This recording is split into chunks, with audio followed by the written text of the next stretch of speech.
Hey guys, just wanted to talk about what I've done with my Seadoo Switch. It's a 18230 2024. Obviously, the first thing I did was put in a big cover in my yard for it. Bought this off of Amazon. And then I also keep a tarp on it as well. And then I always like to keep the tongue connection to my truck covered too, since that sticks out from the trailer a little bit, just to keep it nice. I also put together this custom fishing seat, and just didn't want to pay 900 bucks for the Seadoo one, and this was a real easy build. I also found 2 extra seats on Facebook Marketplace that I got for a great deal. Put them on the right side, that way if people are sitting there and I've got people sitting here on the left side, it kind of balances out the weight. But as you know, never overload the front of the boat, so I'm really careful with weight distribution. So step 1 of doing the dual battery setup is to install this switch, and it comes with the kit. Some of you might already have a battery shutoff here in your Seadoo Switch. If that's the case, install is even easier. You can simply pop the other one out and pop in the 4-way switch that is both batteries off, one battery on, battery 1, both batteries on, or just battery 2 on. And as you can see, I have this always in the off position when I'm in the trickle charge mode. If you don't already have one of these installed in your boat, you simply remove this tile here, and then you just screw in this bracket here and put that switch in. Very easy. The next step is to take the red cable here from the switch and run it right to this cable here. You just simply remove this little cover, screw that in. You take the next red cable from the switch here, goes right to the stock battery. I upgraded my stock battery to a Duracell, and it's been awesome. No issues at all with it. And then the battery 2 cable, it's just simply going to run all the way down to the front of the boat where you have the second battery. And then the ground from the second battery is actually going to attach to the stock battery here. And then you'll also see this ground cable from the boat is also going to the stock battery. So you're going to have 2 negative cables on the stock battery. And then here's my battery that I have in the front. I went with the Duracell 27 AGM. And you will need to remove this. Super easy. Just pull off these tabs here, remove these little plastic pieces, pull this off, and then you can feed the cables from the switch back here along the side under here, and maybe do some zip ties, and then run it through this hole at the bottom there and connect it right to your battery. And the kit will come with that battery box and the strap, so super easy to do. And then the first step I did for the NOCO charger was install this ship to shore. So I can just plug my extension cable right here in here. Just put a 2-inch hole in here, pop this right in. And then this piece here is super easy to remove. There's no screws, just some plastic tabs to take this off. And I went with the NOCO Genius 2X2. You can see it there. I just, you can double-sided tape it. I used industrial Velcro to keep it there, and it's definitely not going anywhere. And you can see both my batteries are charged.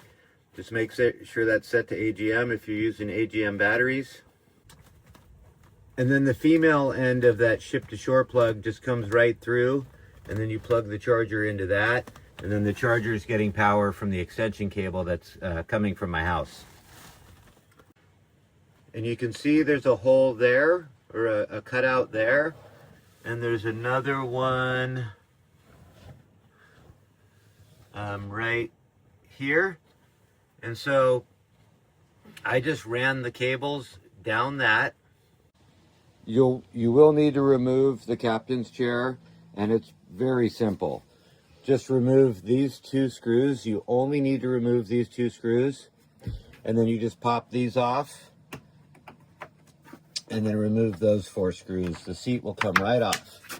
And the reason you do that is you can see here, that hole that I showed you before. You can run the cables back and pull them right through here. And there's already a space to do that. You will need to take this rubber grommet off. It's just got a zip tie on the other side to get these cables through. Just make sure you replace that zip cable because that's what's helping keep that waterproof. So you can see the cables coming from the NOCO charger. I just ran them along here, zip tied them over, and then the first one is going to my battery here. And then I popped the other one right through that hole there. It's zip tied to the top, and it's just running right to the front of the boat to my second battery. Really easy to do. And guys, you can go, there's several NOCO Genius chargers.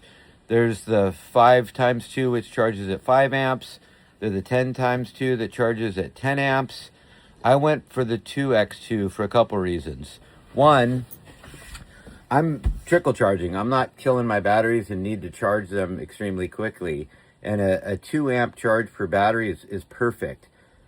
But more importantly, I like the 2x2 NOCO Genius because it comes with the quick connect cables. And it includes 2 10-foot cables with it. So right out of the box, I had enough cable length to run all the way to the front battery, and obviously to the battery in the back here. You probably only need 4 feet to get there. And I just wound up the extra cable and zip tied it. But with the other chargers, you only get 6 feet. So you're gonna have to make extension cables, add the eyelets, do some crimping, you know, people suggest even a little solder just to make sure it's solid. And then you need to probably add a bus bar to run those cables. It's more work personally. And this is just so easy. And I love the quick connects. You know, you can remove them, remove that cable, and then there's a little cap on it and just leave it there. Mine are always connected. So the only thing I need to do now when I take the boat out is pull out that extension cable from the wall. And yeah, I mean, highly suggest if you want to do the dual battery solution, you do it yourself. Originally, I called a couple dealers. I mean, I was quoted anywhere from $500, $600, $700 to do this. And it's just, there's no reason. It's so simple. Anyways, that's what I did, and it's working great for me. Oh, one other thing. I did end up buying, it was 15 bucks to buy one extra set of the NOCO Quick Connect cables. It really depends on the post size of your battery. I'm using the M10. So like my front AGM battery, the post that you put the eyelet on, it might not fit because the ones that come with that charger are pretty small. They're more for like a ATV battery. But anyways, I'm going to put links to what I purchased in this video. And oh, and one last thing. I did purchase the Seadoo console helm cover. I don't know. I like protecting my stuff. Like I said, I mean, I've got a roof over this thing. I want to protect the console. And then I normally have a tarp over my boat. I took it off to kind of show this video. But yeah, loving the boat. These are also great fishing rod holders for very low cost. And they're on there good. I drive around full speed with my poles in there. No issues. I'll put a link in the description. One other thing I suggest is I do a dual rope solution on my anchor. The reason I do that is sometimes that anchor can really dig in if it's a windy day and there's a lot of current. And it happened to me before where I drove around, I did everything you're supposed to do and could not get that anchor up. So the reason I added the dual rope solution is that you put one of the ropes in the top portion of the anchor and one in the standard position. And it allows you to pull up on one of the ropes. It helps lift that anchor up. and get it out. Haven't had a problem since. Just my 2 cents. Last thing I'd say is we love our Seadoo Switch. We went with the 18 230 2024. Since I bought it 3 months ago, I've been out fishing every weekend except for once. Um, you know, everyone's saying the same thing. I think it's common sense, but don't overload the front of the boat.